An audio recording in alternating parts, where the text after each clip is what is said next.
What's up, guys? Thanks for watching Kodiak MD. I'm Amir, and this is my Kodiak 100. I'm going to be flying it and doing some cool stuff with it. I'm going to take you guys along for the ride.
The worst birthday I ever had was when I turned 18.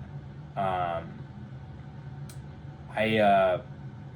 had about $5,000 that I had worked up for, and I used that $5,000 to build a sand car. I really was into going out to the desert and off-roading, riding dirt bikes, and people had sand cars back at the time, nothing like they are today, but I bought a frame, bought some tires. I bought this Corvair engine. It was a 6-cylinder, like an old type of Chevy. I mean, you couldn't even find parts for this thing, but it was super cheap. And I put this thing together, and my plan was for my 18th birthday was we were going to go out to the desert. And so I was going to take my sand car out, and my buddy Josh, he had a Bronco built, and I mean, this was like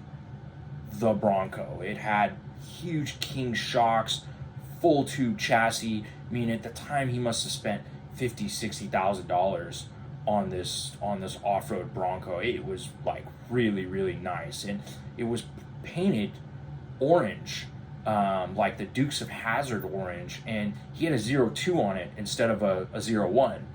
And so, we headed out to the desert, and we go to this place called Glamis. It's about a 4 to 5 hour drive from where I live, and it's just like half a day of like loading things up on a trailer. I had a little 4-cylinder stick shift Toyota Tacoma that I was towing my sand car with, and driving that thing out there took forever. 50 miles an hour.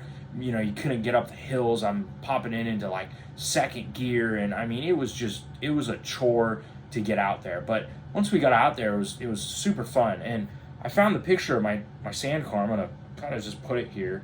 I'm not very high tech with doing these videos, but that's my sand car, and built it pretty much myself, and had the frame powder coated. I mean, it was super cool. But my buddy Josh's car, his Bronco, was just really something else. And so when we got out there, we left after school, and we got there around, I don't know, we probably like 8 o'clock at night, 8 or 9 at night, and we set up camp. We pitched tents, got everything ready, and my dad had come out with us at the time. And so my dad was cooking food, and just we're kind of hanging out, and we decided that we wanted to take Josh's Bronco and just head out and just go drive it a little bit. And so what happens at Glamis at nighttime on the weekends, there used to be there's a hill called Oldsmobile Hill, and there just would be crazy parties there. I mean, just insane wild parties. It was like anarchy, like no laws existed. It's much different now. I mean, for guys that have gone out to Glamis will know, but we were like, hey, let's head out and go out and test the Bronco out. And it was night. It was nighttime, and it was cold, and we really wasn't that big of a deal. So we get in the Bronco, and we're driving down, and we're going down this place, Sand Highway, and we're just flying through this, going through these whoops, and We're just having a great time, a really, really good time. But sometime through this driving, I started to feel lightheaded and I started to feel super sick. And I'm not really sure what it was from. I mean, I was 18, I knew nothing about medicine, but I was like, hey, let's just keep going, until we got to a point where like my buddy Josh was starting to feel sick. And I was like, hey, stop, you got to stop. And I thought maybe I'm getting motion sick or something was going on. And, we get out of the car and we're puking and vomiting and we're sick and we have no idea what's going on. And so I'm like, hey, Josh, let's turn the car around and let's go back to camp. And so we get back in the car in the Bronco and we're heading back to camp, and we're pretty far away. We're at least 15 miles away from camp, and we're going through the sand and on our way, and we're both feeling like super, super sick. And as he's going through these whoops, bam, the front tire of this thing just snaps off. The axle breaks. We fall down. I don't know how this car didn't tumble, because it was the front wheel and we were hauling ass. We were going fast. And we were just two idiots in a totally done up Bronco. And we came to an immediate stop. And we got out and we got flashlights and we're looking and we're like, gosh, like what are we gonna do? And at that time, like we had a cell phone, but there's no cell service out there. And so we're just trying to flag someone down and see if someone's gonna come help us. And so I was feeling much more sick than Josh was. And so Josh was like, hey, you know what? I'm going to go find us help. Okay, I'm going to just hang out here with the Bronco and wait. So I'm waiting, and an hour goes by, another half an hour goes by, and I just, Josh is not coming back. And I'm getting cold. It's the desert. It's January. It's like in the 30s. And, I had like a Volcom, I'm never going to forget this, a Volcom hoodie, and it was just a cotton hoodie, and I was wearing a t-shirt like this under it and some jeans. And it was getting really, really cold. So I was like, well, I don't have a choice. I need to start walking back to camp because I'm not going to stay here all night. And it's probably like 10 o'clock at night now. So I'm just kind of walking in the sand through, to camp. And God, it was such a long walk. I just remember I got to a point where I was thirsty, I was sick, and I had sand all over me, and I'm just taking step after step after step through sand. And by about like 2 a.m, I had made way, but I was just trying to get back to camp, get back to my dad, get back to the truck. And so I all of a sudden see my truck coming towards me, and see the headlights, and I could tell it was a Tacoma, and I'm waving it down, and it's my dad. And so Josh had made it back to camp before me. He had like ran all the way to camp and had told my dad, and so my dad had gotten in the Tacoma to come and get me. So we make it back to camp, and we're super, super sick. Completely don't understand what's happened to us. I'm lightheaded. And I'm like, look, I need to go to the hospital. Like, something's wrong. Something's not right. So, my dad ends up putting me in the car and taking me to the hospital. And it turns out that our buddy, Chris, who had built the majority of the Bronco, had taken the exhausts and welded them basically into the cab. And I'm not sure what he was thinking when he did this. And, we didn't know. We weren't looking under the car. And so the exhaust, the whole time we were driving the Bronco, was coming up into the cab. And so I had carbon monoxide poisoning. I was in the hospital. And, of course, a few hours later, Josh ends up in the emergency room next to me. And we're just like Dumb and Dumber, in the hospital beds, carbon monoxide poison, on oxygen, and IV fluids and all this kind of stuff just to get us better. And so, you tend to really remember the hardships you had in life. And God, that was just a terrible trip for me. It was just a terrible trip for all of us. We were sick. The trip ended up just, we packed up all our stuff. somehow got Josh's truck loaded up with a tow truck and everything back home. And, that was kind of that. And so, fast forward to 2 days ago, it was my birthday. And my goal was to solo the Kodiak for my birthday. And I've been wanting to solo the Kodiak for a while now. I've had it for 9 months. I have about, I want to say 250 hours of Kodiak time.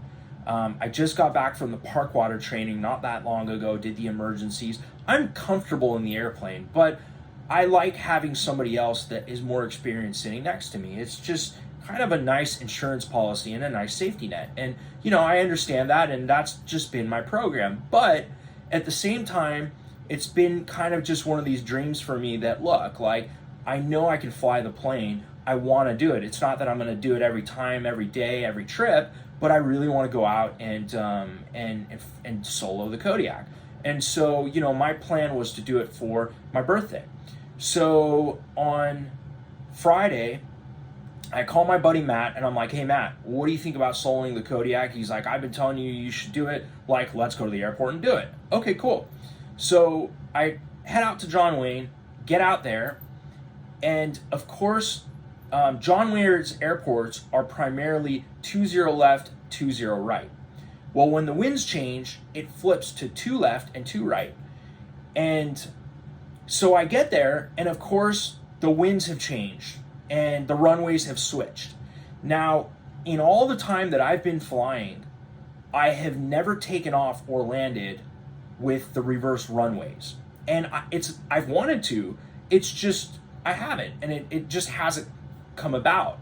Well, of course, on the day I want to solo, that's what happens. And so I'm like now hesitant. I'm like, look, Matt, let's just do this another day. You know what? Everything's reverse. And, for me landing at John Wayne, I just know the area. Like, I know the buildings I need to be, following and on top of. I know where I need to turn base. I know, at what altitude I need to be, at what area and what street. It's just, I've probably done 1,000 landings at John Wayne on 20 left and 20 right. So I'm very comfortable in that pattern. But when it's flipped and you're coming in over the ocean, I've never done it. And I just wasn't feeling comfortable. And Matt was like, dude, you are not going to like skip out on this. Like, you're ready. You've wanted to do it. It's another runway, just fly the pattern, get lined up, and, you'll be fine. And the second part to this is I don't like windy landings. I'm just uncomfortable when the airplane is crabbed sideways, when I get close to the ground and using the rudders. I'm just not comfortable with it yet. I don't have enough hours. I don't have enough landings in those conditions.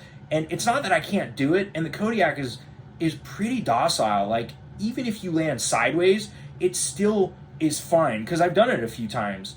And it's still fine, but I'm just not comfortable with it. And so it was kind of like two strikes. And I was like, look, Matt, like, at least if I'm going to do it, let's go up and let's do the pattern once together so I can just see it, have my markings, and then I'll go up and do it by myself. And he's like, okay, cool. So we start up, and now the runways are 2 left and 2 right. 2 left is the longer runway.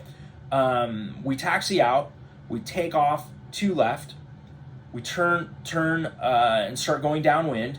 We go out over the ocean, Huntington Beach Pier. I tell SoCal over the radios that, I'd like to come back and land. And so as I'm coming in, they ask me if I can take 2 right. Now, 2 right is the shorter runway. They use that for the smaller planes and more of the general aviation stuff.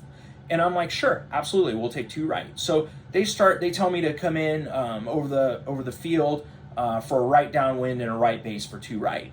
Well, I'm getting set up to do that. And as I'm about to do that, the controller comes on and asks me if I can take 2 left. Now, I heard him say 2-0, and I thought, well, maybe they're going to switch the runways. And I'm still not certain if he said 2 left or 2-0. But basically, by the time I came to figure out what's going on, he was like, that's not going to work. let's just have you continue on for two right. And that was fine. I got onto the downwind, turned the base. We landed on the shorter runway. The crosswind kind of freaked me out a little bit, but like I was even more uncomfortable. And so we taxied back by the hangar, and I was like, Matt, I don't think I want to do this. And he was like, I'm getting out of the airplane, and you're fine. You've done this 1,000 times. You just need to go up and be PIC and fly.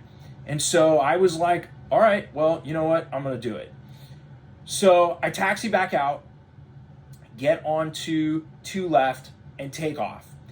And I'm telling you guys, like, I've thought about this in my mind 1,000 times, more than 1,000 times. When those wheels took up and lifted up off the ground, I just was like, I do not want to be doing this.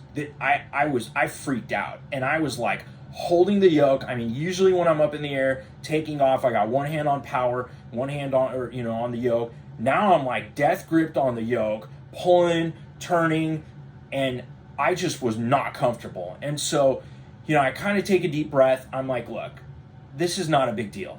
You've done this a million times. Like, you're fine. And so, I take off, get the autopilot situated, take a deep breath. I got the GoPro running. And of course, like, the GoPro starts to beep. It's overheating. These GoPros 10s are really pieces of crap. They just like overheat just by running. So, I'm like reaching over, trying to fix the GoPro and trying to get this thing to work, because I'm like, it's my first solo in the Kodiak, and I want to have it on video, and like now the GoPro's crapping out. So I'm dealing with that, got the autopilot set, get everything situated, and then I asked the controller, I'm like, look, I want to turn back and head towards John Wayne, but I would like 2 left, the bigger runway. I did not want to land on the smaller runway. With the windy conditions, my first solo by myself, having the extra runway was giving me more peace of mind. And so, what she said was, okay, well, switch to this frequency and we're going to sequence you in. Okay, cool. Now, one of the things that Matt had told me was, look, all you have to do is fly over the Back Bay. The Back Bay is this body of water that's in Newport Beach. He's like, you just fly over Back Bay. That's all you got to do. Okay, I had that in the back of my mind. So, SoCal starts giving me headings to fly. So, fly 150, fly 170, and I'm doing this. And then she tells me that fly like 180, whatever the heading was, to join the final. And I'm thinking, okay, I didn't really hear the join the final part. I'm like, just heard 180. And, this is kind of what happens to people when they get stressed out. They start to not hear everything and not, they lose focus. And so I didn't hear that. And so I'm kind of flying and I'm looking for the runways, and I can't even see the runways, but I know where John Wayne is, but I can't see the runways. And I'm like flying, and I see on the G1000 the center line for the runway, and I'm crossing it.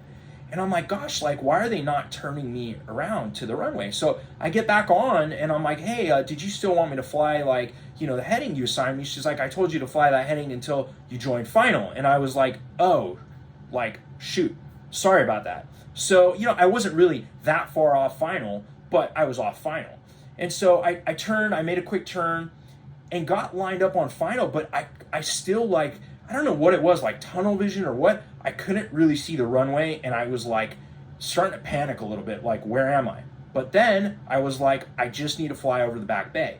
And I could see the Back Bay, and I was like, I just need to head that direction. And so I was lined up, going towards the Back Bay. I finally see the runway, and I'm like, okay, like, I got this, like, I'm good. And so, it was windy. It wasn't that windy, but it was windy enough. I was kind of crabbing in. And I just was like, I just want to set the plane on the ground. And so, I made it in, flared pretty nicely, landed pretty center line. And I mean, this sense of relief was just like off my shoulders, like I'm back on the ground. The Kodiak is safe, I'm safe, and all is well. And so I taxied in, and of course, Matt's kind of standing there, and a couple other people were there. They knew it was my first solo. And they were all pretty happy. I was super happy. It was great. It was a good experience. you know, I know that I could do it. It's just apprehensive. It's a lot for me to take in. There's a lot going on. It's a big airplane. It's a heavy airplane. It's got a lot of power. And, you know, although it is easy to fly, doing it all by myself with nobody else in the plane with me, I wasn't as comfortable. And, you know, I think moving forward, I need to work on just very short trips like John Wayne to Long Beach, you know, John Wayne to like Oceanside, just small trips that I've done multiple times, and do those little ones by myself just to get a little bit more confidence into the plane. I mean, still, you know, my plan is never really to fly solo. I don't like being alone in an airplane. I don't even like being alone in a car driving. It's fun to, you know, talk with someone and chat with someone, and, you know, having someone else next to you to split the work with, and the radios and all that stuff helps. And also having someone next to me that has 10,000 hours, I learn a lot from, and I really enjoy that. So, you know, my program is still not to get up and, you know, take this thing cross country all by myself. But I think the next steps for me are to do these short flights, or just do some, you know, simple pattern work, and, you know, get a little bit more confidence in the airplane. But, you know, I think that I want to do it on patterns that I've done, not like totally new patterns, because I feel like if I had done this in the standard John Wayne pattern, I probably would have been a lot more comfortable doing it. At this point, it was a lot to take in. Just everything was new, even though it really wasn't new. It was the same airport. It was just flipped. But, you know, it was a good experience. I took a little bit of video. I'm going to add it to the end of this, and you guys can check it out for yourself. And so it was a great birthday for me. It was a huge milestone. And, you know, I have the memorable carbon monoxide walking 10 miles in the sand, you know, memory for a birthday. And I think this is going to be a one of those birthdays that I remember forever. You know, getting to a point where I have my pilot's license, my instrument rating, working on a commercial, flying a Kodiak. I mean, it's been such an amazing year for me, and I really think it's something that I'm going to remember for the rest of my life. So hope this video was good for you guys, and we have some cool new stuff coming. I'm going to be doing some float plane ratings as well in a Kodiak through Parkwater. My buddy Matt's going to do it, probably Rich. And so we're going to do some really awesome videos with that. You guys stay tuned, and we'll post up some more content for you guys. Thanks for watching.